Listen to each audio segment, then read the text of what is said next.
Welcome to Luca is a Billionaire, where the only thing I invest in is your answers. In this video, I will show you how to change a Dodge Charger tire. First, prioritize safety by parking on a firm, level surface, away from traffic. Always turn off your ignition, engage the hazard lights, and fully set the parking brake. You'll need your spare tire, jack, and lug wrench, typically stored in the trunk. For extra stability, remember to chock the wheel diagonally opposite the flat one. Now let's get your Charger ready to lift. Before raising the vehicle, use your lug wrench to loosen each lug nut one full turn counterclockwise while the tire is still on the ground. Next, find the correct jacking point closest to your flat tire. These are reinforced metal areas. Carefully position the jack, ensuring it's fully engaged.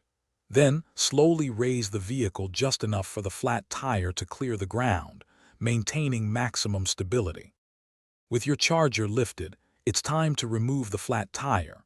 Finish unscrewing all the lug nuts, then carefully pull the flat tire straight off. Now, take your spare tire and mount it onto the wheel studs, making sure the valve stem faces outward. Reinstall the lug nuts, hand tightening them clockwise until they are snug. Double-check that the spare is properly seated before you lower the vehicle. You're almost done. Carefully lower your Dodge Charger completely to the ground and remove the jack.